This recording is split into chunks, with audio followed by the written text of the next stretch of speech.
हाय हाय दोस्तों, इससे पहले हम लोग प्रश्नावली 3.1 के प्रश्न 1 से लेकर 6 तक का डिस्कशन कर लिए थे, जिसमें से प्रश्नावली 3.1 के अंदर 6 नंबर के प्रश्न बनाने के लिए एक कॉन्सेप्ट सीखे थे ना, समान आव्यूह। किसका सीखे थे? अगर वो वीडियो देखना चाह रहे हो तो पिछला वीडियो देख के आए, फिर ये और अच्छी तरह समझ आएगा। अब समान आव्यूह पर आधारित, समान आव्यूह पर 7वां क्वेश्चन है। कौन क्वेश्चन है? उसको सॉल्व करेंगे आज, और उससे रिलेटेड 2-3 एग्जाम्पल दिया गया है, उसको भी सॉल्व करना है। अच्छा, उदाहरण क्यों सॉल्व करते हैं बताना? क्योंकि एग्जाम में जो है एग्जाम्पल से डायरेक्ट क्वेश्चन आया जाता है। अब सोचो थोड़ा देर एनसीईआरटी में कहाँ से क्वेश्चन देगा, लिमिटेड क्वेश्चन है ना, पैटर्न तो वही रहेगा। इसीलिए उदाहरण के साथ प्रश्नावली को भी क्या करना है, कवर करने हैं। चलिए शुरू करते हैं आज का क्लास। देखो मतलब किताब कहाँ है? हाँ, समान आव्यूह था रे। समान आव्यूह की पढ़ाई थे, याद है? समान इक्वल मैट्रिक्स क्या था? इक्वल। कल हम समान आव्यूह तक किए थे और इससे रिलेटेड एक क्वेश्चन किए थे 6 नंबर के। कितना नंबर के? इसमें बोले थे अगर किसी आव्यूह के कोटि की संख्या, कौन सी की संख्या? कोटि की संख्या और अवयव की आपस में समान हो, क्या हो? तब उसे क्या कहेंगे? समान आव्यूह। क्या कहेंगे? और इसी पे रिलेटेड एक क्वेश्चन कर लिए थे। आज प्रश्नावली 3.1 का ही 7 नंबर का प्रश्न करेंगे। कितना? 7 नंबर का प्रश्न सॉल्व करेंगे। मेरे साथ लिखो, कॉपी निकाल लो। 7 नंबर प्रश्न, प्रश्न नंबर 7। क्या करा है इसमें? देखो करा है, इक्वेशन दे लें। क्या दिया है?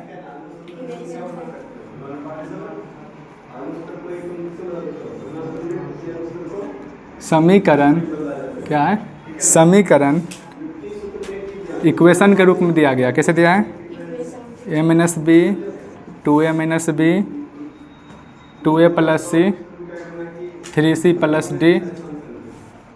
ये प्रश्न नंबर 7। प्रश्न नंबर, इसमें ये इक्वेशन दिया है किस रूप में? आव्यूह के रूप में। कैसे दिया है? इसमें क्या क्या निकालना है? क्वेश्चन नंबर हो कह रहा है a, b, c और d का मान ज्ञात करना है। a, b, c का मान ज्ञात करें। अब मान लीजिए बहुत दिन बाद एग्जाम्पल के लिए क्वेश्चन अचानक तुम्हारे सामने आया और हो सकता है कॉन्सेप्ट भूल जाओ, फॉर्मूला भूल जाओ, हो सकता है ना। तो ये क्वेश्चन देखते ही तुम्हारे दिमाग में कैसे आ जाएगा सवाल की समान आव्यूह का सवाल है, कुछ दिमाग में चलना चाहिए ना। चेक क्या करना है? सबसे पहले में देखना है क्या? कोटि। क्या चेक करो? अगर कोटि चेक करो तो ये भी 2/2 का, ये भी 2/2 का है। इससे एक हिंट मिल जाएगा ये किसका क्वेश्चन है? समान आव्यूह। किसका है? अब सेकेंड, इसमें जैसे ही a, b, c, x, y, z किसी भी चीज़ का मान पूछे बराबर करके, तो सोचो थोड़ा देर के लिए 2 आव्यूह बराबर कब हो सकता है? जब दोनों के एलिमेंट आपस में बराबर हो, तब ये समीकरण बनेगा। तो ये किसका क्वेश्चन है? समान आव्यूह। किसका है? अब इसको कल जैसे बनाए थे ना, उसमें इक्वेशन निकला था, सेम वैसे ही बनाएंगे। यहाँ पे देखो क्या है, a - b। और ये भी एक चीज़ याद रखना, कल x और y का मान 2 आया था, 2 मतलब 2 अलग अलग वैल्यू आया था। दोनों का मान रखना उलट पुलट करके, दोनों का अवयव सेम आएगा हमेशा। आया था ना?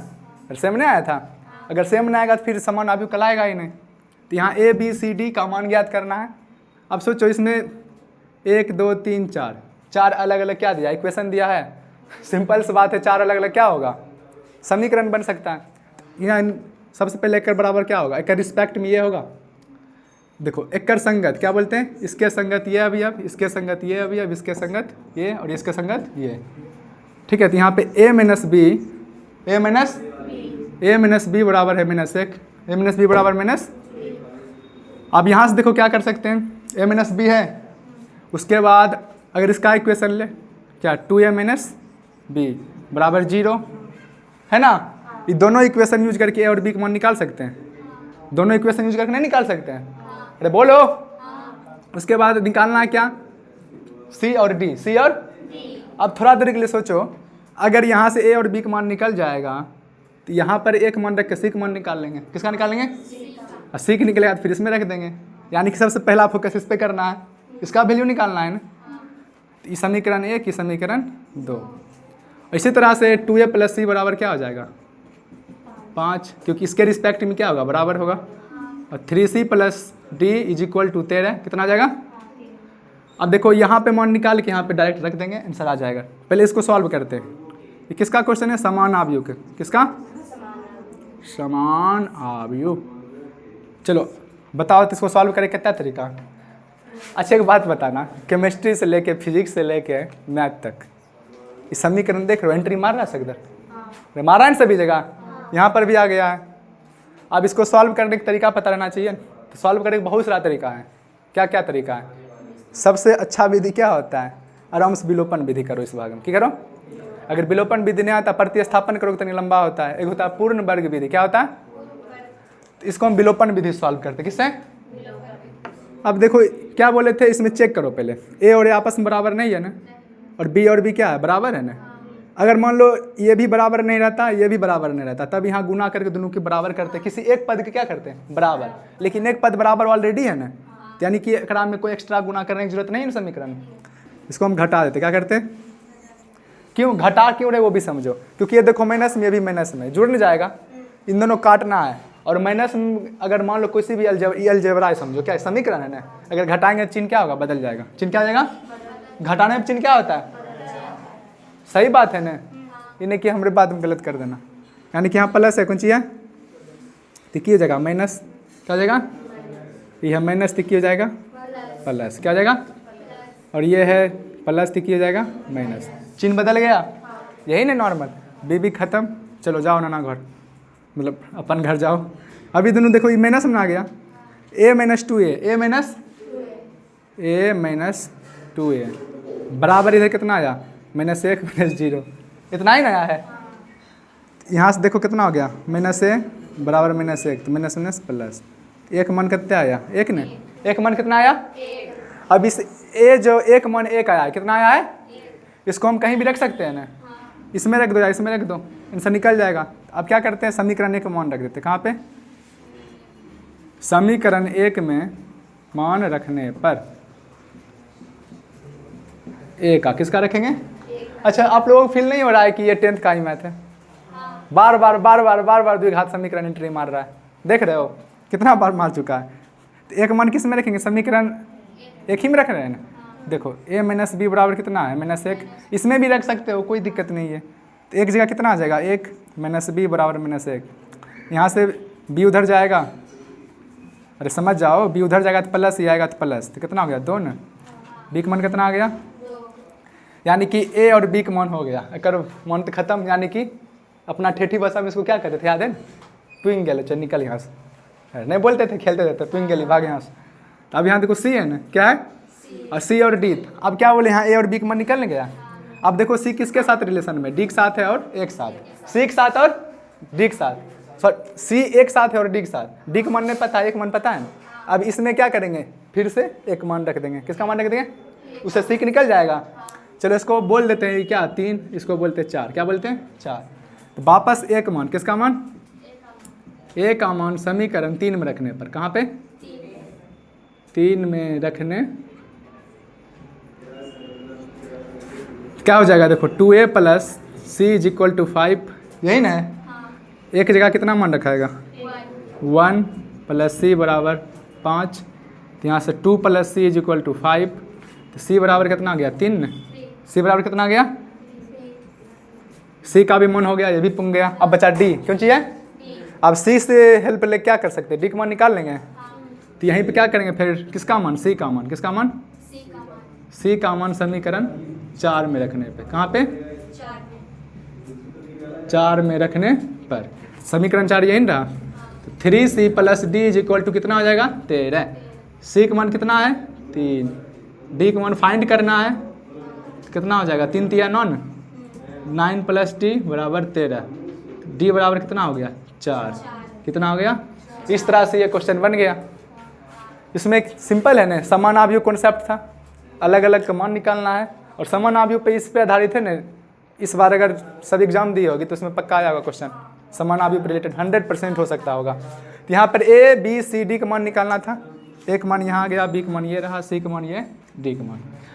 अगर मान लो इस क्वेश्चन में एक आगे बोलता, जैसे कि यहाँ एनसीईआरटी नहीं पूछा, हो सकता है कि मैं पूछ दूँ यहाँ पर ए बी सी डी के मान तो निकाल लिए, अब यहाँ रुको मत।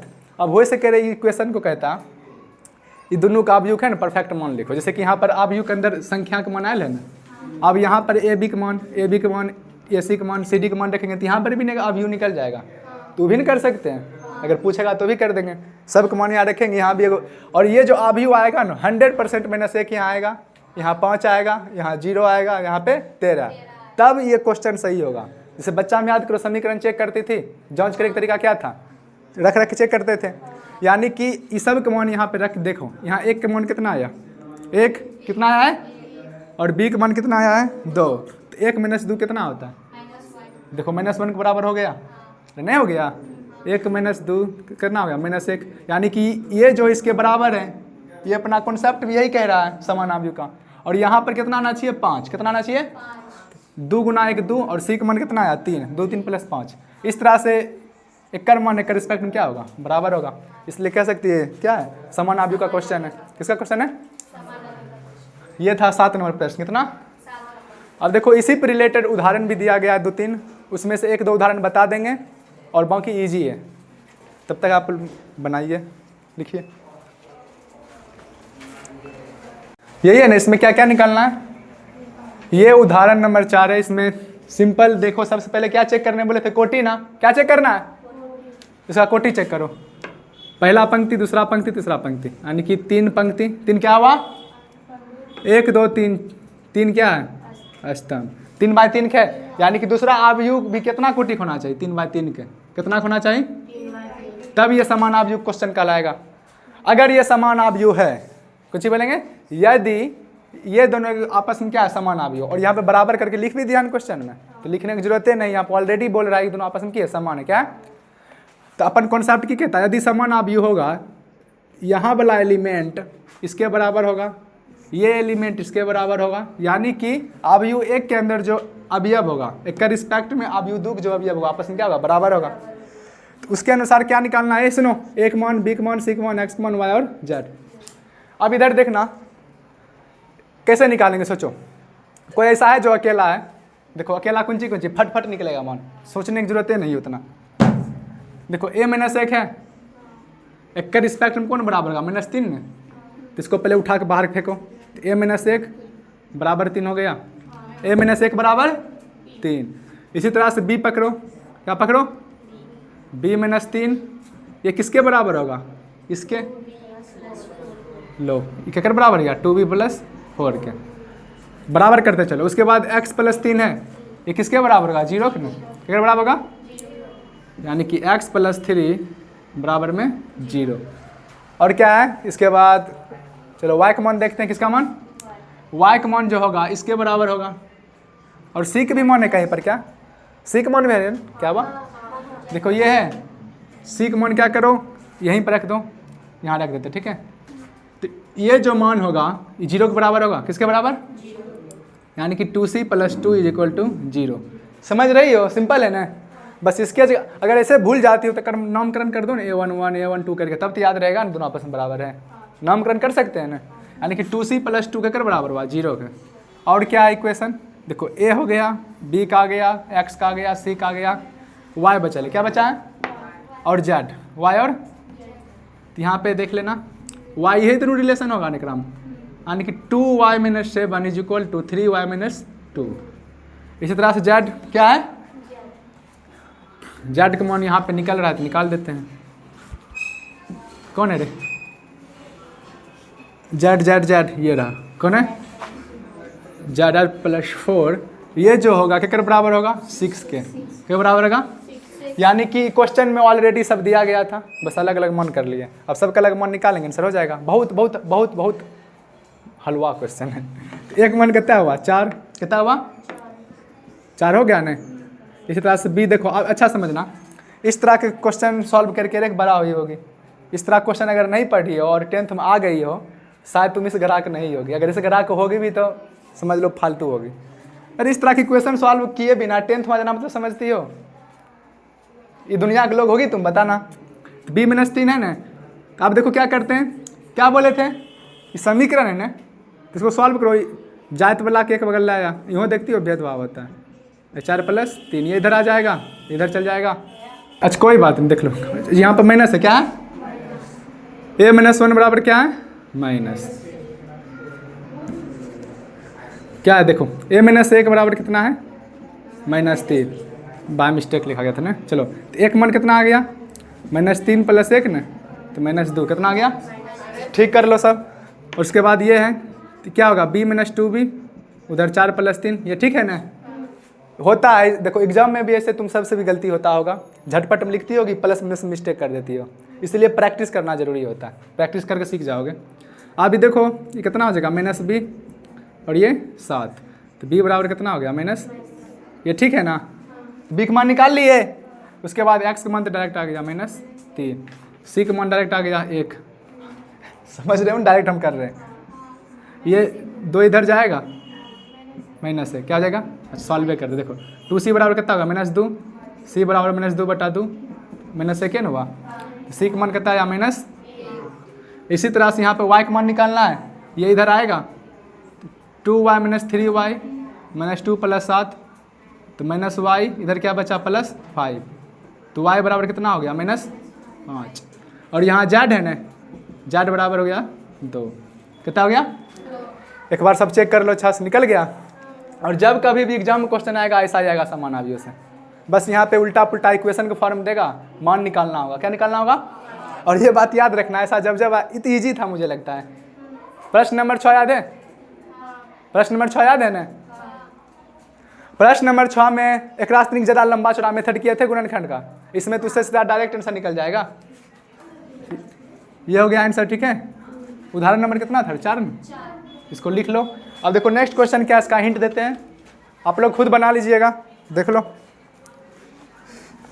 ये है दिया हुआ, इसमें किसका मान निकालना है, ABCD किसका, सेम बताए थे क्वेश्चन, प्रश्नावली 3.1 के 7 में क्वेश्चन, कौन क्वेश्चन था, सेम टू सेम बना लेना, वही A B C और D का मान निकालना। जो समान अवयव आधारित जितना भी क्वेश्चन था सब खत्म हो गया, ठीक है, इतना ही था। बस क्या बोल रहे हैं, फिर से याद दिलाते हैं, पहले पढ़ो थ्योरी, उसके बाद आप क्वेश्चन करो, प्रैक्टिस हो गया, फिर अगला थ्योरी पढ़ेंगे, फिर क्वेश्चन करेंगे। चलो यहाँ तक लिख लो।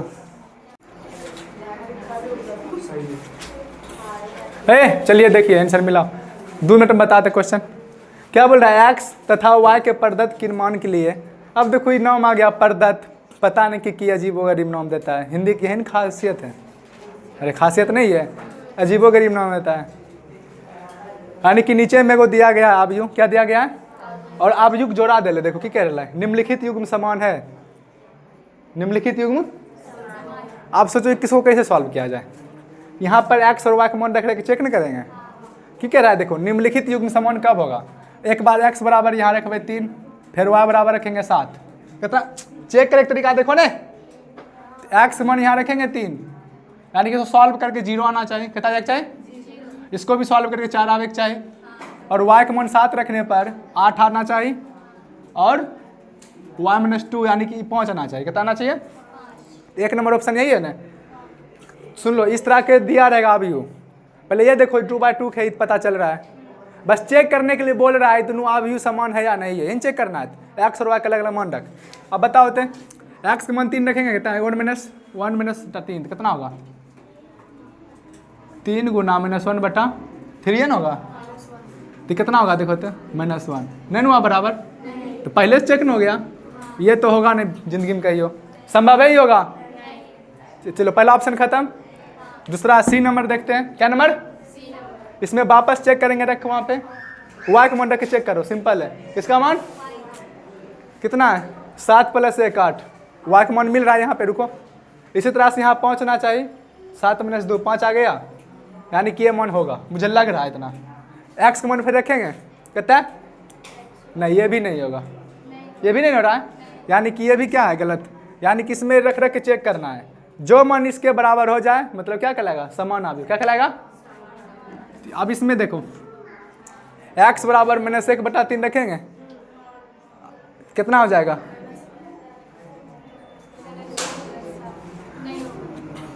होगा कौन बताओ, हाँ कोई बोले रे B नंबर होते, क्या बोले रे खड़ा करल जाए, कौन आंसर होगा रे, इन्हें होते ये होने नहीं होते हैं, ये होने नहीं होगा, यानी कि आंसर कौन सही है? ज्ञात करना संभव, यानी कि क्वेश्चन था वही कंफ्यूज करने के लिए दे देगा। अलग अलग मन रख चेक किए, जहाँ पे अब यह बराबर आ गया तो उसको नहीं बोलेंगे समान अभी हो, लेकिन बराबर है नहीं ज्ञात, क्या लिखेंगे? ज्ञात करना संभव। It's clear. अब देखो 10 नंबर क्वेश्चन, क्या नंबर? अब देखो 10 नंबर क्वेश्चन उसी से बनेगा जो 11th के क्रमचय एवं संचय पढ़ रखे हैं। कौन? क्रमचय एवं। अब क्रमचय एवं संचय तो पढ़ा नहीं सकते हैं, उसको पढ़ाने में भी टाइम लगता है ना। जैसे हम क्वेश्चन सॉल्व करेंगे उसी पैटर्न पे तुम लोग आगे कर लेना, अगर जिसको पढ़ना है तो आगे पढ़ा देंगे अलग से चैप्टर 11th में। लिखो क्वेश्चन लिखो होते हैं, कह रहा 3x3 कोटि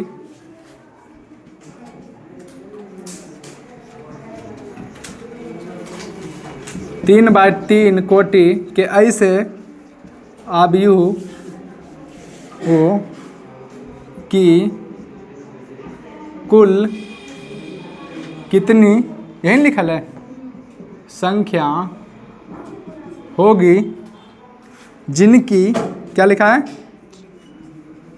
अजीब इंसान से, जिनकी प्रत्येक प्रविष्टि कितना है? 0 या 1 हो। 0 या, देखो क्वेश्चन कहना क्या चाह रहा है? 4 ऑप्शन दिया है, A number 27, B number 18, C number 81, D number 512। Check करो, देखो क्या बोले? परमुटेशन एंड कॉम्बिनेशन पढ़ा रहे थे, पहले इसको समझो क्वेश्चन क्या कह रहा है।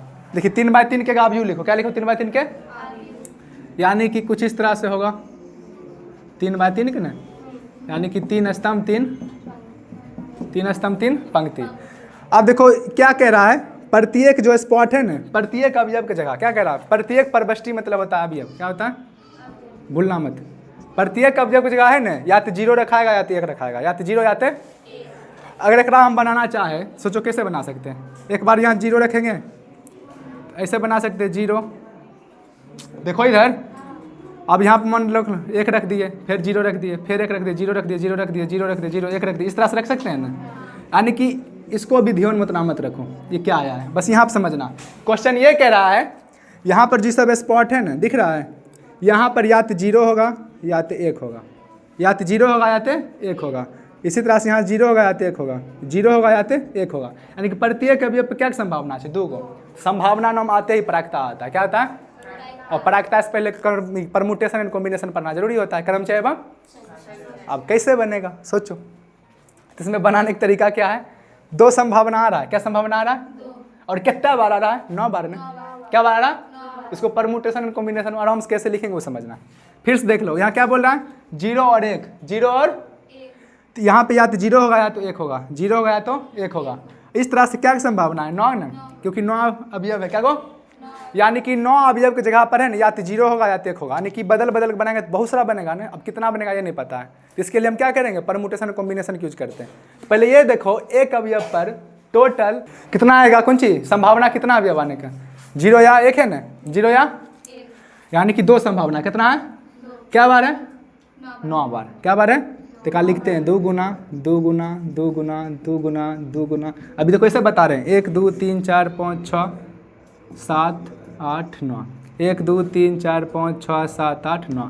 अरे इसको शॉर्टकट भी लिख सकते हैं, 2 पावर 9। कितना हो गया? यानी कि अगर फॉर्मूला देखो उतना समझ नहीं आएगा, फिर भी याद रख लेना। नीचे में आएगा जो संभावना आ रहा है और पावर में कितना बार आ रहा है। नीचे में संभावना, यानी कि यहाँ पे 2 संभावना था, जैसे पासा फेंकती हो तो इसमें संभावना रहता है 6 बार। क्या कहोगे? और सिक्का फेंक में 2 ही संभावना रहता है।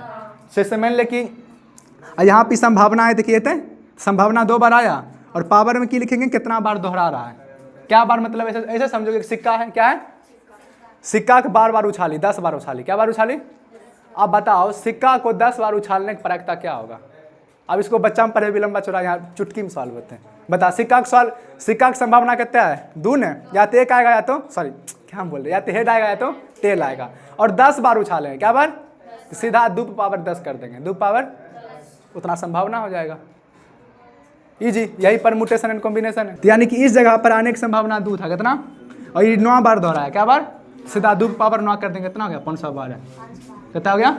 अगर इस तरह का क्वेश्चन आता है और तुम नहीं पढ़े हो क्रमचय एवं संचय, क्योंकि हम नया फ्रेश चैप्टर स्टार्ट नहीं किए हैं, इस तरह से बना लेंगे। से यहाँ पर मान लो कहता सपोज डाट कर इस यहाँ कहता कि 0 या 1 आने की संभावना है, और यहाँ पर दे देता कि 2 बाय 2 के 2 बाय सीधा कर 2 पावर 4 हो जाता। कितना है 2 पावर, इस तरह से निकाल लोगे। ये था 10 नंबर का प्रश्न, कितना नंबर के। तो इस तरह से प्रश्नावली के एक जो 8 नंबर क्वेश्चन बच गया, सुन लो क्या नंबर के 8 नंबर जो प्रश्न बच गया है, उस 8 नंबर में एक वर्ग आव्यूह कॉन्सेप्ट आएगा, यानी कि आव्यूह प्रकार होगा, पढ़ना होगा। क्या पढ़ना होगा, आव्यूह प्रकार पढ़े बिना 8 नंबर क्वेश्चन नहीं बना सकते, है बहुत ईजी है, ठीक है। तो इस तरह से हम प्रश्नावली जो था ना 3.1 पूरे खत्म कर दिए। एक क्वेश्चन बच गया है, देख लो। अच्छा सब खत्म है ना, खुश, हैप्पी, बताओ। हाँ, ये समझिए कैसे आया। यानी कि सोचो कितना मस्त क्वेश्चन है। 3x3 के आव्यूह है और तोरा बोले लगलो कि यहाँ तो एक बार 0 रख सके या 1 रख भी, 0 रख भी या 1 रख भी, 0 रख भी या 1 रख भी। यानी किस तरह से रखते अपना कितना बना सके अव्यूह, 512 अव्यूह बना सकते हैं। कितना अव्यूह बना सकते हैं, सोचो। यानी कि 512 मैट्रिक्स बन जाएगा। यही क्वेश्चन कह रहा है। ठीक है, अव्यूह की कुल संख्या कितनी होगी, इमेजिन करो कितना 512 होगा। पाओ रखते जाओ, कहाँ चल जाओगे, बहुत लंबा हो जाएगा।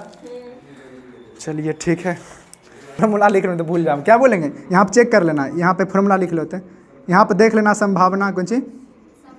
आव्यूह में तो 2 ही संभावना हो सकता है। मान लो देगा 3 को संभावना दे, मान लो कहेगा इस जगह पर है ना 0 आ रहा है, 1 भी आ रहा है, 2 भी आ रहा है, तब यहाँ 3 आ जाएगा।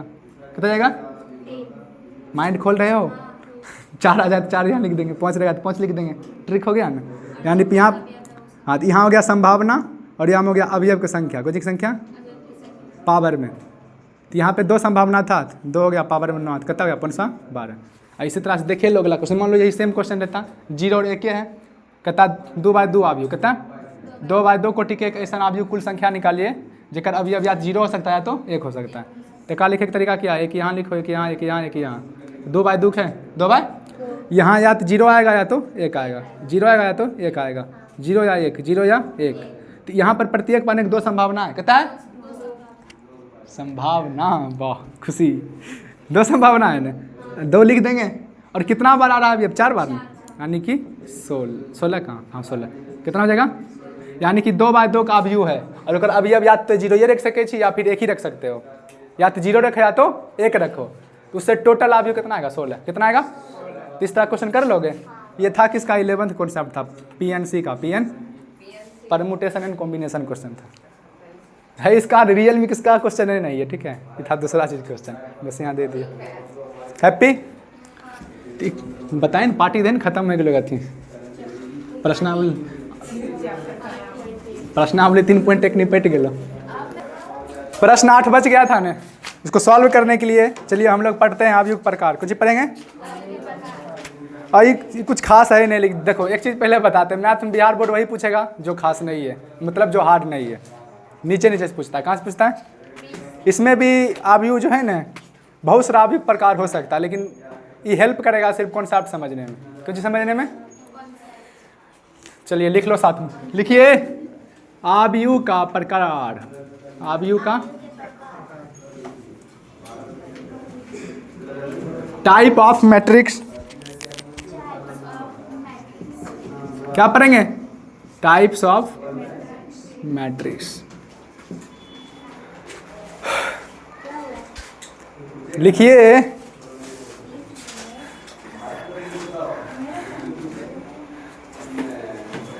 अच्छे, एक बात तुम सबसे करना चाहते इसे करें, होता तो मैथ पढ़ने पर, हेलो सुनो, मैथ पढ़ने पर सबसे ज़्यादा प्रॉब्लम क्या होता है अभी तक बताओ तो। जैसे अगर कोई ऐसा स्टूडेंट रहा होगा जो शुरू से ही मैथ पढ़ा है अच्छा से, और कोई ऐसा स्टूडेंट होगा जो 7, 8, 9, या फिर ये समझो कि 8, 9 पढ़ा नहीं, डायरेक्ट 10th में जंप कर गया। कहाँ पे, नो डाउट 10th में पास हो गया होगा चीट मार के कुछ करके, लेकिन उसका बेसिक पूरे हिलल होगा, क्योंकि जितना भी समीकरण है इक्वेशन को डिटेल्स में सॉल्व नंबर में किया जाता है। 9th में जो है ना बहुत डिटेल्स में दिया गया है, द्विघात बहुपद कैसे बनाते हैं, त्रिघात बहुपद गुणनखंड कैसे निकालते हैं। मुझे अभी तक पता है, जब हम पढ़ते थे ना तो मेरे पास एक किताब था डॉक्टर के हिस्से नाग, मोटा वाला, ठीक है, मेरे घर में, उसके अंदर मजाक नहीं कर रहे हैं, 2018 के आसपास है ना पालन की भैया, इतना डिटेल्स में पढ़े थे ना उसको, उसमें खास करके जो गुणनखंड वाला था, कौन था, इतना बड़ा बड़ा क्वेश्चन बनाते इतना प्रैक्टिस हो गया था कि समीकरण से डरने नहीं लगा। अब कोई इसमें से हो सकता है जिसका बेसिक पूरे हिलल है, तो मैं उसको यही सजेशन दूंगा, पहले जाके कुछ गिनल चुनल चैप्टर है उसको पढ़ लो, उसके बाद मैथ फिजिक्स में भी मजा आएगा। जैसे कि हर एक 2 कदम पे घात और घातांक यूज हो जाता है, घातर, उसके बाद हो गया समीकरण यूज हो जाता है, क्या यूज होता है, कुछ गुणनखंड यूज हो जाता है। अब दो समीकरण आ गया, दोनों समीकरण सॉल्व कैसे करते हैं, तो कुछ ऐसे ऐसे चैप्टर है, अगर तुम लोग बोलोगे तो अलग से ओकरा चैप्टर छांट के उसके बारे में कभी रिकॉर्ड करके बता देंगे। जैसे कि 3-4 चैप्टर होगा जो बेसिक मजबूत करेगा, क्या करेगा, ताकि मैथ से डर नहीं लगे। मैथ से डर लगे कि रीजन है क्या, कैलकुलेशन की कमी। और अभी तक मैथ पढ़ने का तरीका ये था कि तुम लोग सिर्फ पढ़ते जा रहे हो, घर में खुद से प्रैक्टिस करती नहीं होगी। तो मैथ कभी भी जो है ना, फिजिक्स, बायोलॉजी, कोई भी लिटरेचर सब्जेक्ट ले लो, कोई भी थ्योरी वाला सब्जेक्ट ले लो, उसमें लैंग्वेज लिखने से कम चल जाता है। लैंग्वेज लिख देंगे, क्वेश्चन बना लेंगे। देखो वो फिजिक्स और केमिस्ट्री अपन जगह बेस्ट है, मैथ भी अपन जगह बेस्ट है, लेकिन दोनों पढ़ने का तरीका अलग है ना। तो मैथ के पढ़ते कैसे हैं, उसके लिए प्रैक्टिस चाहिए, सिर्फ practice practice practice, only practice. जब तक प्रैक्टिस नहीं करोगे मैथ में, तब तक कुछ नहीं कर सकती हो। तुम्हारे सामने कोई भी आके कितना अच्छा समझा दे मैथ, जब तक घर में नहीं बनाओगे कुछ नहीं कर पाओगे। इसीलिए मैथ में दिमाग में एक बात याद करके आया करो कि मैं जो बता रहा हूँ उसको 3-4 बार बनाओ जा घर में, सुन रही हो। अगर ये मैथ के कैलकुलेशन स्पीड हो जाएगा न, तो मैं बता रहा हूँ फिजिक्स में दिक्कत उतना तो होगा ही नहीं, बिल्कुल भी नहीं होगा फिजिक्स में दिक्कत। उसके बाद अगर कंपटीशन में कोई जाओगे तो वहाँ पर भी मैथ हेल्प करता है बहुत। तो इसीलिए मैथ जो है ना बहुत ज़्यादा इंपॉर्टेंट हो जाता है। और ऐसे भी मैथ के बिना सोचो, थोड़ा देर के सोचना है, जो दुनिया बना है, क्या बना है, ये दुनिया कितना सिस्टम तरीका से बना है, मतलब सिस्टमेटिक क्रमबद्ध रूप से नहीं बना हुआ है। कहाँ पर कौन जीव रह रहा है, किस वातावरण के अनुसार कौन जीव है। दुनिया जो कोई भी निर्माण किया है, सृष्टि का जो कोई भी निर्माण किया है, अपना फिलोसफी के अनुसार बोलते हैं भगवान निर्माण किया है, अल्लाह निर्माण किया है, गॉड निर्माण किया है, जीसस निर्माण किया है, वो अपन फिलोसफी के अनुसार है, अलग अलग धार्मिक ग्रंथ के अनुसार है। लेकिन हम लोग साइंस के विद्यार्थी होते हुए इसको कोई बनाया है यूनिवर्स को। अब जो भी कोई इस यूनिवर्स को बनाया है ना कहीं उसके पास मैथ के 100% नॉलेज होगा। मुझे पता है इस यूनिवर्स को कोई बनाया नहीं है, ये बिग बैंग थ्योरी के अंदर समझ रहे हो ना, लेकिन फिर भी जैसे भी दुनिया बना है उसके पास मैथ के स्ट्रक्चरल नॉलेज होगा, तब सिस्टमेटिक तरीका से तुम सबको बनाया गया है। नहीं तो आँख यहाँ के यहाँ नहीं रहता, बदला रहता नहीं। सोच रहे हो ना, एक पे एक सब सिस्टमेटिक तरीका से सजा हुआ है। तो इसीलिए मैथ जो है ना बहुत बड़ा यूजफुल प्रोडक्ट हो जाता है उसके लिए जिसको मैथ से बहुत ज़्यादा डर नहीं लेता है। तो मैथ पढ़ने के एक ही तरीका है, प्रैक्टिस खूब करो, भर भर करो, और उसमें कमजोरी अपन पहचानो। क्या पहचानो, कमजोरी होता है जैसे कि जोड़ घटा में प्रॉब्लम होता है, कभी कभी समीकरण सॉल्व करने में प्रॉब्लम होता है, कभी अलजेब्रा सॉल्व करने में प्रॉब्लम हो जाता है। तो इस सब को क्या करो, घर में जाकर सॉल्यूशन कर दो उसका। छोटा छोटा चीज़ को नोटिस करो, हो सकता है प्लस माइनस में दिक्कत होता होगा। जैसे मान ले अभी तुम सबसे पूछते हैं -4 + 8 और 8 - 4 दोनों में क्या अंतर है। अब क्वेश्चन -4 + 8 और 8 - 4 दोनों के आंसर 4 आएगा, लेकिन एगो माइनस आएगा, एगो प्लस आएगा। अब इसमें अगर कोई फंस रहा है तो इसका मतलब क्या हुआ मौज किया है, पढ़ा उढ़ा किया नहीं है। और ये मुझे इतना पता 5वां 6वां में पढ़ाया जाता है। इसीलिए मैथ क्या, प्रैक्टिस प्रैक्टिस ओनली प्रैक्टिस करना है। चलो अगला क्वेश्चन देखते हैं। तो अभी जो हम पढ़ाएंगे अवयुक्त प्रकार, क्या पढ़ाएंगे, क्या पढ़ाएंगे, यहाँ पे सब लिख देते हैं, बहुत इजी है, बस यहाँ साथ में देखते रहना सब। सबसे पहले है स्तंभ अवयव। पहला प्रकार कौन है, स्तंभ अवयव। अब बताओ स्तंभ की इंग्लिश में क्या कहते हैं, कॉलम। क्या कहते हैं, देखो यहाँ पे जगह कमी पड़ जाएगी, तो हो सकता है नेक्स्ट पेज में फिर बताएं। स्तंभ अवयव से पता क्या चल रहा है, इसमें स्तंभ आ रहा है, क्या रहा है, स्तंभ अवयव आ रहा है, क्या रहा है, स्तंभ अवयव में देखना वैसा अवयव, यहाँ देखो परिभाषा हम नहीं लिखाएंगे, वैसा अवयव जिसमें ये वो ये होता है उसे कहलाता है, कहते हैं, बच्चा से पढ़ते आ कहते हैं कहलाता है, वो सब नहीं करना है। बस यहाँ पे सिंपल भाषा में समझो, स्तंभ अवयव उस अवयव को कहेंगे जिसमें स्तंभ की संख्या कुछ 1 हो। कितना हो, फिर सुन लो, वैसा अवयव जिसमें स्तंभ की संख्या 1 हो, कितना हो, उसे क्या कहेंगे, स्तंभ अवयव। अब बोलते हैं यहाँ पे देख लो, 1 होने का मतलब क्या हुआ, 1 है, 2 है, 3 है, देख लो क्या हुआ, इसमें देखो कितना है, 1 है मात्र, कॉलम, कितना कॉलम है। अब यहाँ पे जो आएगा क्या, पंक्ति है, पंक्ति है, पंक्ति है। स्तंभ अवयव के अंदर हमेशा हमेशा स्तंभ की संख्या 1 होनी चाहिए। क्या होना चाहिए, जैसे मान लो अगला लिख दिए 2 3 4 5 8 9, ऐसे लिख दिए, ऐसे लिख दिए हैं। और ये भी देखो इसमें क्या है, 1 कॉलम है, पंक्ति की संख्या कितनों रहे, डजंट केयर, कितनों हो सकता है, बस स्तंभ की संख्या 1 होना चाहिए। कितना होना चाहिए, तो ये भी क्या है, स्तंभ अवयव हुआ। क्या हुआ, कितना हुआ ये बताओ तो। पहले पंक्ति की संख्या लिखते हैं, क्या लिखते हैं? अब बताओ तो कितना होगा? सिंपल 1 2 3, 3/1 न हुआ। और ये कितना हुआ? 1 2 3 4 5 6, 6/1 हो गया। 6 यानी कि इसमें जो एक है एक फिक्स रहेगा, यानी कि स्तंभ आप की बोलेंगे। सिंपल भाषा में लिख लीजिए साथ में, जिसमें स्तंभ की संख्या, कौन सी संख्या? एक हो, क्या हो? उसे क्या कहेंगे? स्तंभ आप। क्या कहेंगे? इसी तरह से बना लो 2 4 5 3। इसमें भी देखो स्तंभ की संख्या कितना है? मात्र एक है। कितना है? पंक्ति कितना हो सकता है? तो इसको अगर मान लो सूत्र के रूप में लिखे या फिर शॉर्टकट कॉपी में लिखना हो तो पहले परिभाषा लिख लोगे। वैसा अभी जिसके स्तंभ की संख्या कितना हो? एक हो। कितना हो? और इसको प्रेजेंट करना हो तो कैसे प्रेजेंट करेंगे? इसको ऐसे बोलेंगे, यहाँ पे एक अवयव होगा। क्या होगा? अब इसमें स्तंभ एक ही लेना है। क्या लेना है? अब वो स्तंभ के अंदर मान लो कोई संख्या भर देते हैं, कोई भी संख्या भर सकते हैं ना, रेंडमली कोई भी भर सकती हो। फलन भर दो, संख्या भर दो, बहुपद फलन भर दो, त्रिकोणमिति फलन भर दो, कोई भी भर दो, बस स्तंभ एक लेना है। कितना लेना है? चलो मान लो 2 ले लिए, 3 ले लिए, लॉग ले लिए, 4, कन्फ्यूज ना, लॉग ऐसे ले लिए। चलो समझ नहीं रहो तो लिखो 3 5 ले लिए। कितना ले लिए?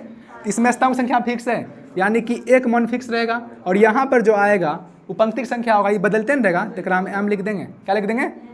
ये लिखने का तरीका न हो गया, यानी कि स्तंभ आव्यूह की कोटि की संख्या, स्तंभ आव्यूह की कोटि की संख्या, स्तंभ आव्यूह की कोटि की संख्या कितना हो जाएगा? कहीं लिख दें तो कोटि की संख्या, कोटि की संख्या कितना होगा? m/1 न हो जाएगा? m/, यानी कि स्तंभ आव्यूह की कोटि की संख्या क्या होगा? m/1 बट्टा बोल रहे, देखो m/1, यानी कि इसमें स्तंभ की संख्या एक होनी चाहिए और पंक्ति की संख्या कुछ भी हो सकता है। उसे क्या कहेंगे? स्तंभ आव्यूह। क्या था? पहला प्रकार था। कौन था? इसी तरह से देखो दूसरा प्रकार है, सेकेंड प्रकार यहाँ पे लिख देता हूँ। दूसरा प्रकार है पंक्ति आव्यूह। कौन है? जैसे स्तंभ आव्यूह वैसे कर भाई। कौन है? पंक्ति आव्यूह। कौन है? इसको क्या बोलते हैं? Raw matrix. क्या पढ़ेंगे? पंक्ति आव्यूह। इसमें भी क्या बोलेंगे?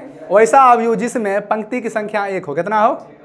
और स्तंभ की संख्या कितना भी हो सकता है, बस पंक्ति की संख्या एक होना चाहिए और स्तंभ की संख्या कितना भी हो सकता है, उसे क्या कहेंगे? पंक्ति आव्यूह। क्या कहेंगे?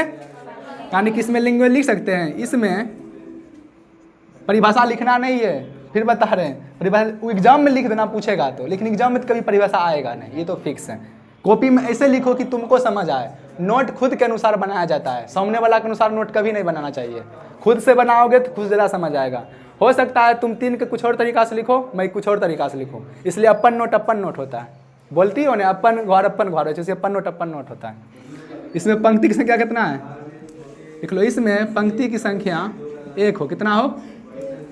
उसे क्या कहेंगे? पंक्ति आव्यूह। चलो उदाहरण देखते हैं, उदाहरण देख लो।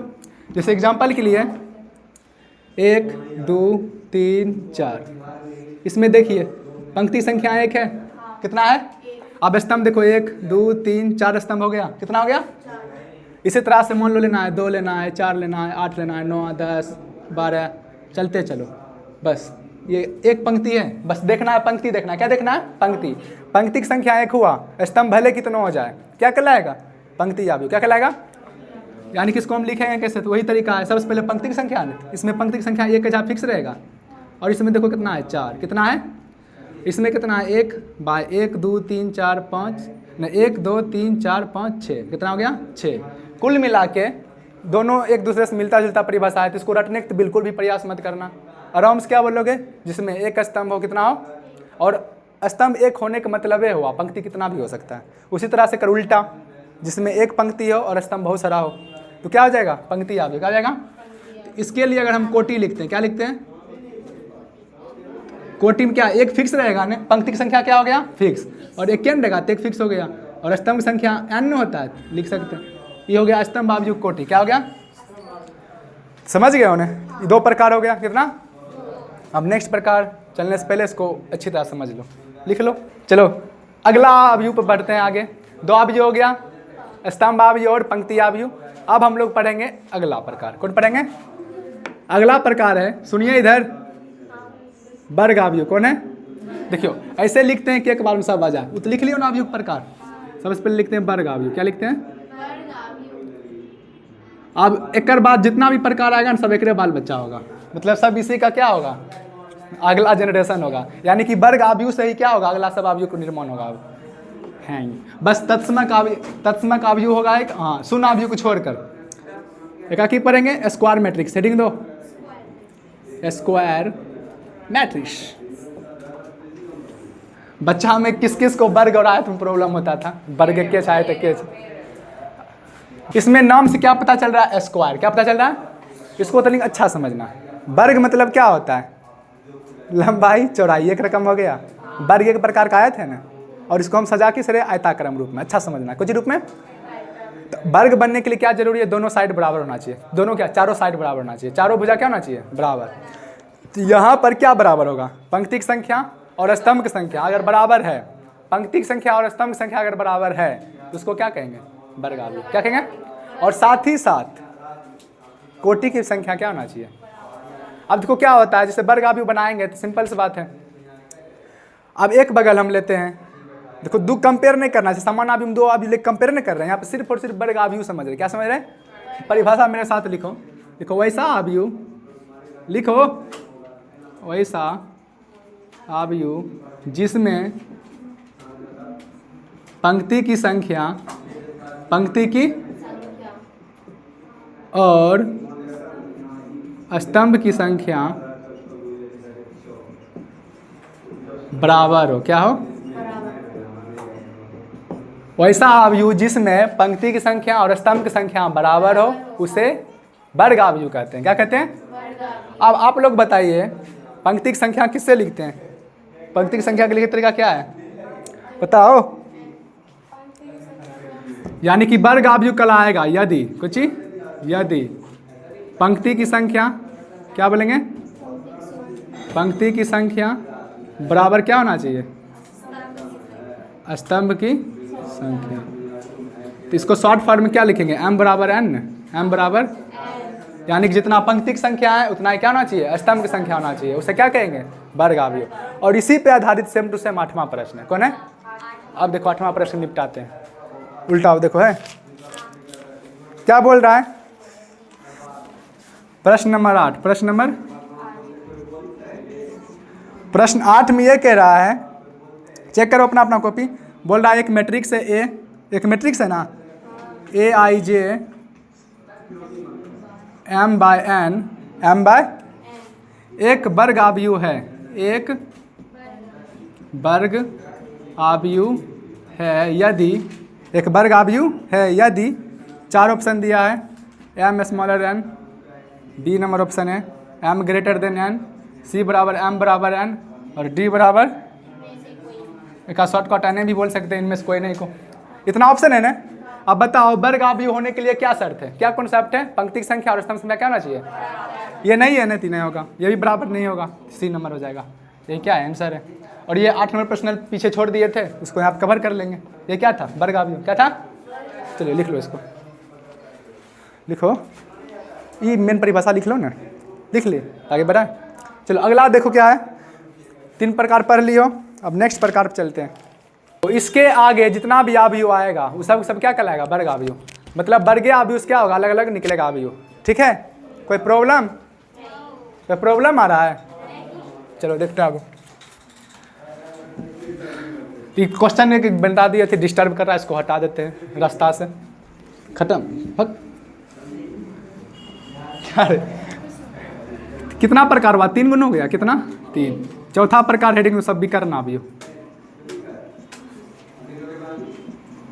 विकर्ण आव्यूह। विकर्ण याद करो, 9th 10th में तो खूब पढ़ने हो अभी। है कौन हम बात बोल दी है, सॉरी तुम लोग तो पढ़े ही नहीं हो, भूले जाते हैं, पढ़े हो लेकिन रट रट के उल्टा पुल्टा। डायगोनल मैट्रिक्स कौन सी, जो कोना कोनी हो, याद है हम लोगों को बचपन में खेला जाता था, पता है ना, कोना कोनी, ई कोना से ऊ कोना, ई कोना से ऊ कोना, बस इसी कहते हैं कौन सी, विकर्ण कहते हैं। क्या कहते हैं, चतुर्भुज लेंगे कोना कोनी, वर्ग लेंगे कोना कोनी, समांतर लेंगे कोना कोनी, सुन डली, यानी कि सब के कोना कोनी कर दो, ये कोना से गए वो कोना खत्म, यहाँ से गए यहाँ, देखो ऐसा आया, यही ना हुआ, क्या हुआ, विकर्ण आव्यूह। कौन है, विकर्ण का मतलब है हुआ कोना कोनी, क्या हुआ, यहाँ पे विकर्ण आव्यूह आया है। अब देखो विकर्ण आव्यूह होने के लिए क्या शर्त है, वो वर्ग आव्यूह होना चाहिए, क्या होना चाहिए, अगर वर्ग आव्यूह नहीं है तो उसको हम विकर्ण आव्यूह नहीं कह सकते। इसका परिभाषा लिखते हैं साथ में, चलिए लिखिए।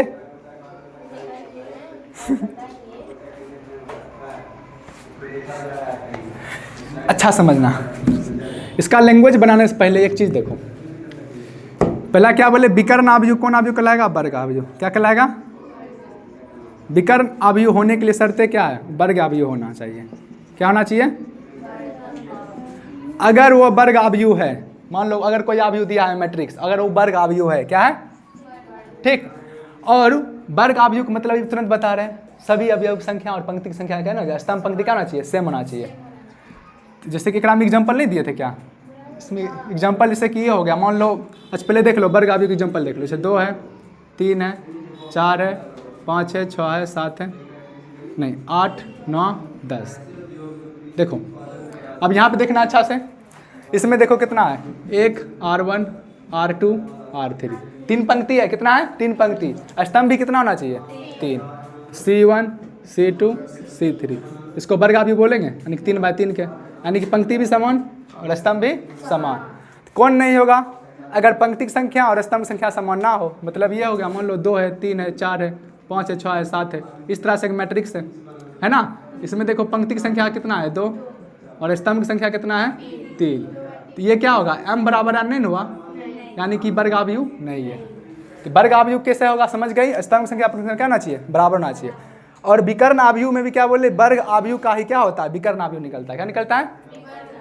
विकर्ण आव्यूह पर परिभाषा क्या लिखोगे? देखो परिभाषा ये लिख लेना, वैसा आव्यूह लिखो, ऐसा आव्यूह, या फिर ऐसे एक काम करो, प्रोफेशनल तरीका से लिखाते हैं, लिखो देखो, यदि वर्ग आव्यूह, यदि वर्ग आव्यूह के विकर्ण में, विकर्ण में कोई संख्या हो, क्या हो? कोई बाकी सभी अवयव शून्य हो, बाकी सभी अवयव।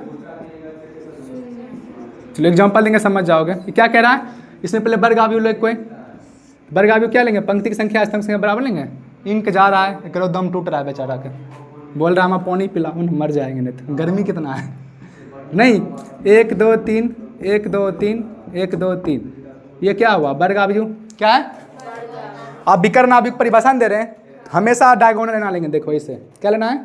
ऐसे दिख रहा है, ऐसे, यानी कि ई कोना सी कोना ने डायगोनल में जो है ना वर्ग आव्यूह के अंदर जो कर विकर्ण, क्या है? विकर्ण में यहाँ पे कोई भी संख्या हो सकता है, बस 0 ना हो चाहिए। कितने चाहिए?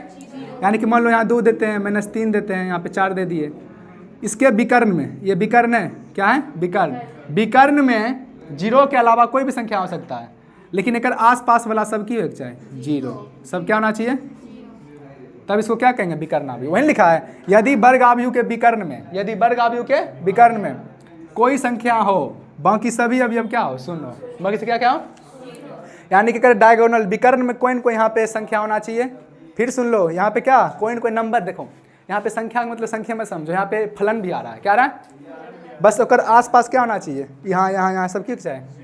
सब क्या होना चाहिए? 0। इसको क्या कहेंगे? विकर्ण आव्यूह। क्या कहेंगे? नोट कर लो।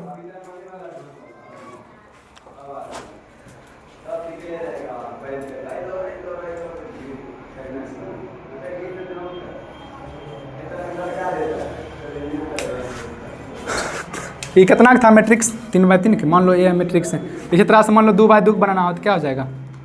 2/2 देखो यहाँ पहले बना लो, ऐसे होगा, यही 2/2 का भी हुआ है। 2/, एक विकर्ण यही है ना। विकर्ण में मान लो कोई भी नंबर देंगे, लेकिन यहाँ पे की है 0 हो गया। इन जगह तो ऑलरेडी फिक्स हो चुका है। अब तुम लोग दिमाग में चल रहा होगा क्या विकर्ण इधर नहीं ले सकते? फिलहाल अभी नहीं लेना है, इधर विकर्ण मत लेना, इस साइड लेना है, ठीक है? उस साइड लेना है क्या? अब पहचान जाओगे। बताओ अगर आप मान लो कथन बनेगा, कथन ये बन सकता है, सभी वर्ग आव्यूह विकर्ण आव्यूह नहीं कहलाएगा, लेकिन सभी विकर्ण आव्यूह वर्ग आव्यूह कहलाएगा ना। तो कथन बना तो ऑप्शन में दे सकता है, सभी विकर्ण आव्यूह कहलाता है वर्ग आव्यूह। क्या कहलाएगा? क्योंकि ऐसे समझो, विकर्ण आव्यूह क्या है? वर्ग आव्यूह का बाल बच्चा है, अगर पुत्रेन हुआ रे, उसी से निर्माण हुआ है ना। तो ये क्या था, विकर्ण अवयव। 4 प्रकार पढ़ लिए, बस वही 3-4 और बचा हुआ है, उसको भी खत्म करते हैं। अब देखो इसके बाद जो प्रकार हम लिखेंगे वो भी इसी से रिलेटेड है। जैसे इसमें क्या बोले थे विकर्ण अवयव में, एक डायगोनल में कुछ संख्या होगा, अगल बगल 0। अब जो अगला प्रकार आएगा लिखो अदिश अवयव। कौन है?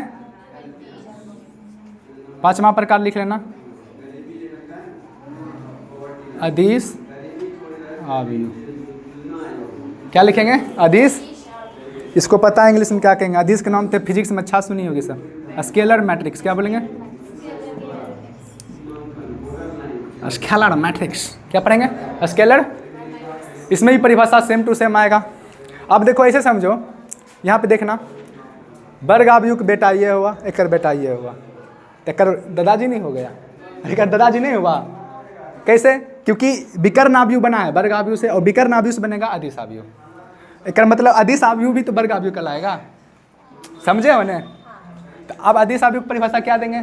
2 तरीका से लिख सकते हैं। बोलेंगे यदि वर्ग अवयव में, कुछ में यदि वर्ग अवयव में, या फिर यदि विकर्ण अवयव में, दोनों लिख सकते हैं। लेकिन विकर्ण अवयव वाला ज़्यादा करेक्ट रहेगा।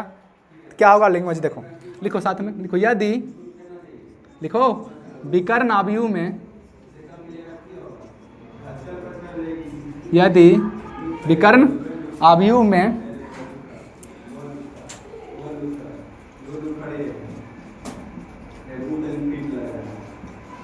विकर्ण पर उपस्थित, विकर्ण मतलब वही कोना कोनी में, विकर्ण पर उपस्थित, विकर्ण पर सभी अवयव क्या क्या होना चाहिए? बोलो क्या होना चाहिए? समान होना चाहिए। क्या होना चाहिए? उसे क्या कहेंगे? अदिश अवयव। फिर सुन लो क्या बोले, यदि विकर्ण अवयव में विकर्ण पर उपस्थित सभी अवयव क्या हो? समान हो। अब समान करने का मतलब एक भी हो सकता है, 2 भी, 3 भी, देख लो। पहले का लैंग्वेज कंप्लीट कर लो। समान हो उसे क्या कहेंगे? अदिश अवयव। क्या कहेंगे? जैसे एग्जाम्पल के लिए कवर कर रहा है बोर्ड, देख लो यहाँ पे,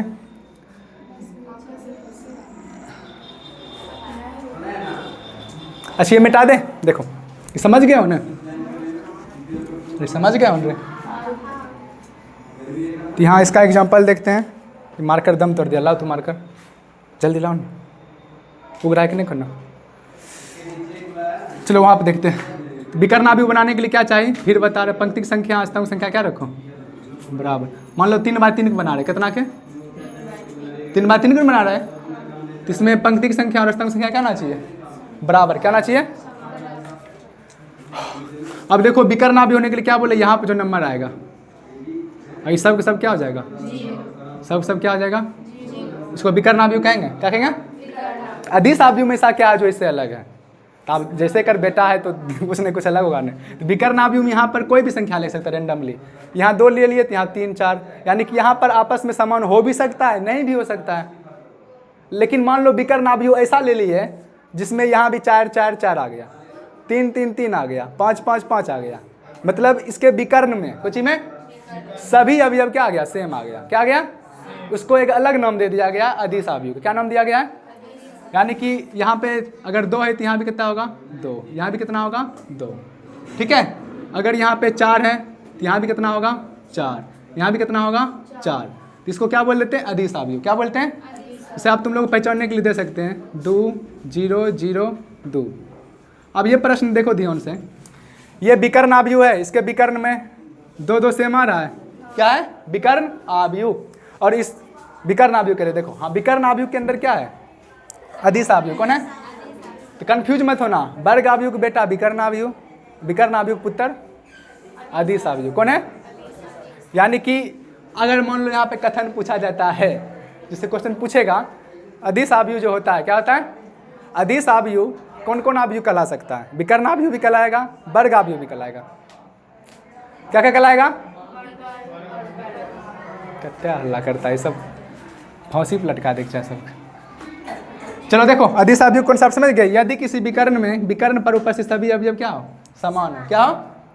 यहाँ एग्जांपल दे दिए, इस तरह से खोज लोगे। तो ये कितना 2/2 था ना, ये था विकर्ण अवयव। क्या था? है। अब इसके बाद कौन प्रकार आएगा? 6 नंबर। क्या नंबर के?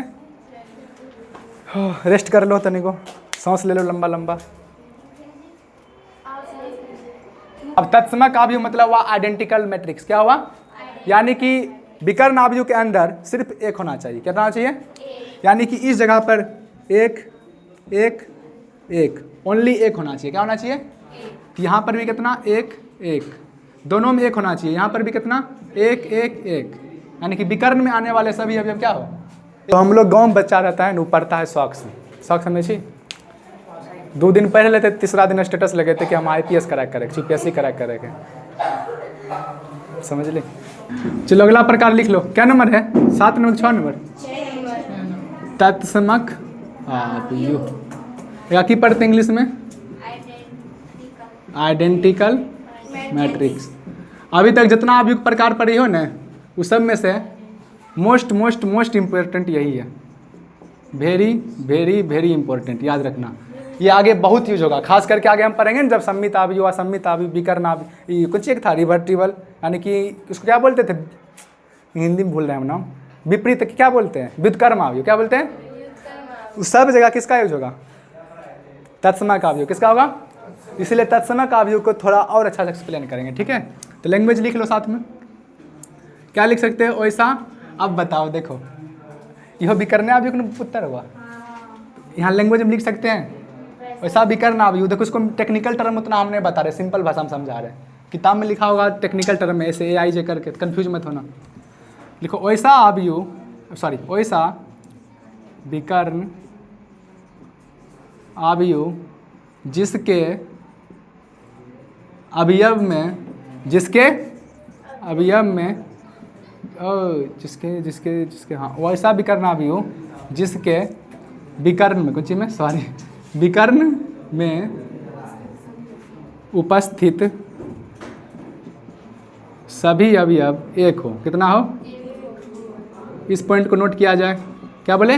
वैसा विकर्ण आव्यूह जिसमें विकर्ण में उपस्थित सभी अवयव क्या हो? एक हो, वो क्या कहलाएगा? तत्समक आव्यूह। क्या कहलाएगा? हाँ, क्या हुआ?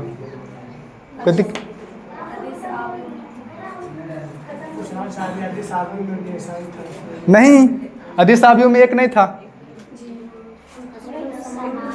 आप की बोल रहे हो? तोरा अभी तुरंत बताए ना, अदिश आव्यूह पुत्र ही हो सके की बोले। अच्छा समझो फिर से, अदिश आव्यूह में जो है ना सब समान होगा, तो वहाँ एक एक भी हो सकता है, 2 भी होगा, 3 भी होगा। और उसी का एक केस हो गया जो अदिश आव्यूह है, उसी के एक स्पेशल केस ले लो। मान लो कभी गलती से ना अदिश आव्यूह जो है उसके अंदर सब एक एक हो गया, तो उसको उठा के अलग नाम दे दिए। क्या नाम दे दिए? अलग नाम। तो क्या बोल दिए? तत्समक आव्यूह। देख लो, जैसे मान लो यहाँ पे होगा, यहाँ पे 3 बाय 3 के देखते हैं, 3 बाय, एक विकर्ण ये रहा, एक अब एक होना चाहिए, एक होना चाहिए, एक होना चाहिए। इसको क्या कहेंगे? तत्समक आव्यूह। क्या कहेंगे? अब देखो इसको लिखने का मस्त तरीका बताते हैं, ठीक है। ओए देखना तरीका बता रहे हैं, एक आदमी को इसे लिख लेना, इसे कैपिटल आई से लिख दे, इसे लिखते हैं।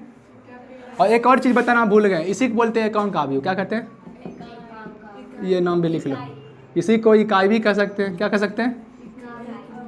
इंग्लिश में क्या कह सकते हैं? यूनिट। क्या बोल सकते हैं? ये भी नाम आप लोग नोट कर लीजिए।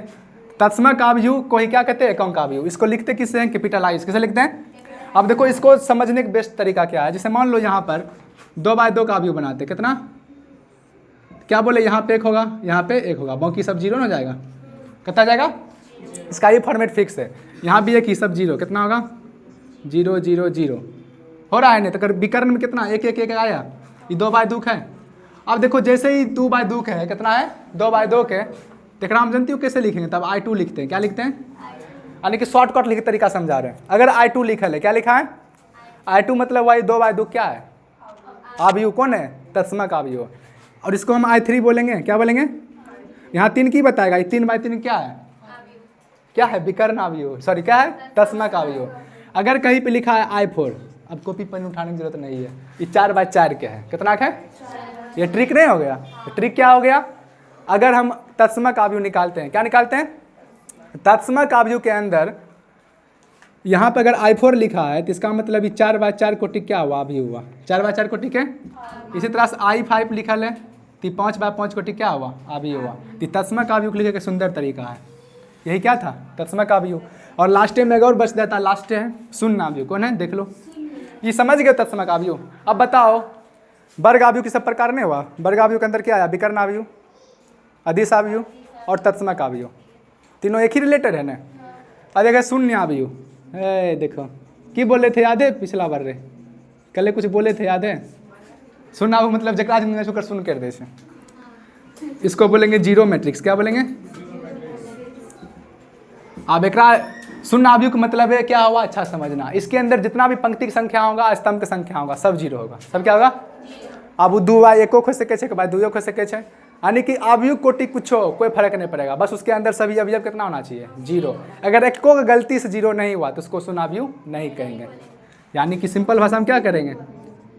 वैसा आबियु लिख लो लैंग्वेज, वैसा आबियु जिसके सभी अवयव सभी शून्य हो। क्या हो? किसी भी मैट्रिक्स को हो सकता है। जैसे एग्जांपल के लिए देख लो, 0 0 0 ऐसे लिख सकते हैं। ये कितना हो गया? 1 2 3 ने, एक पंक्ति 1/3 हो गया, क्या हुआ? शून्य आबियु। क्या है? इस तरह से 0 0 0 लिख दिए, ये कितना है? 2/2 है ना, ये भी क्या है? शून्य आबियु। इस तरह से हमारे मन हो ऐसे लिख दिए, ये भी क्या है? शून्य आबियु है ना। 1 2 3 3 बार कितना है? 2 ना, यानी कि सब क्या है? शून्य आबियु। क्या है? और शून्य आबियु को हमेशा हमेशा याद रखना, इसे कैपिटल ओ से लिखते हैं, जीरो से नहीं। किससे लिखते हैं? ओ से। फिर बता रहे हैं कैपिटल आबियु को लिखने का तरीका क्या है? कैपिटल ओ। क्या बोलेंगे? यानी कि दो आबियु मेन है, एक तत्समक आबियु को लिखेंगे आई से, किससे लिखेंगे? और शून्य आबियु को लिखते हैं कैपिटल ओ से। ये जीरो मत पढ़ना, ये क्या है? ओ है। क्या है? ये है शून्य आबियु। क्या है? इस तरह से आबियु का सब प्रकार होता है। खत्म। ये था आबियु का प्रकार। क्या था? अब इसमें देखो कौन कौन तुमको अच्छी तरह से पढ़ना है, फिर बताते हैं। वर्ग आबियु को अच्छी तरह से पढ़ लो, क्योंकि अगला चैप्टर जो हम लोग स्टार्ट करेंगे सारणिक, आगे चल के बहुत, तो सारणिक जितना भी होता है ना, जितना भी सारणिक है वो सब वर्ग आबियु का मान होता है। जितना भी सारणिक पढ़ने में भी ना, सब के सब क्या है? वर्ग आबियु। क्या है? फिर बता रहे वर्ग आबियु का ही सारणिक निकलता है। किसका निकलता है? वर्ग आबियु के सारणिक। इसलिए वर्ग आबियु को अच्छी तरह समझ लो, और इसके अंदर जितना भी है वो सब को समझ लो। तत्समक आबियु तो और मेन इंपॉर्टेंट है, यहाँ पे खत्म होता है।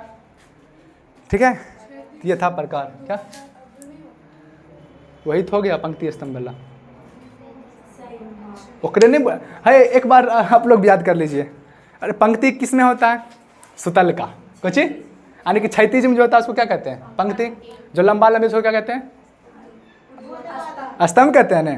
अब देखो पंक्ति आबियु को ही हम लोग क्या कह सकते हैं? क्षैतिज आबियु कह सकते हैं, और स्तंभ आबियु को ही क्या कह सकते हैं? ऊर्ध्वाधर आबियु कह सकते हैं। ये भी बगल में लिख लीजिए या करके, डरना नहीं है, सेम है। पंक्ति आबियु को क्या कहेंगे? क्षैतिज आबियु, और स्तंभ आबियु क्या कहेंगे? ऊर्ध्वाधर आबियु। समझ आया? ये था मैथ। आज का क्लास कैसा लगा जरूर यहाँ बताएं, और आगे आगे जैसे जैसे हमारा लेक्चर चलेगा उसमें इम्प्रूव होते जाएगा। लाइट में, वीडियो में जो भी प्रॉब्लम हो, बस आप फोकस पढ़ाई पे कीजिए। बीच में साउंड प्रॉब्लम हो सकता है, लाइट प्रॉब्लम हो सकता है, उसको इग्नोर करके बस पढ़ाई पे ध्यान दीजिए। और आप लोगों को ज़्यादा मैं चिंता रहता हूँ अगर वो सब प्रॉब्लम होता है तो आवाज़ के, क्योंकि आप उससे डिस्टर्ब होते होंगे, क्योंकि मुझे भी पता है। बस यही रिक्वेस्ट करते हैं, पढ़ाई पे फुल फोकस रखिए, और अगला वीडियो देखने के लिए चैनल सब्सक्राइब करके ज़रूर रखें। फिर से मिलते हैं, बाय। ठीक।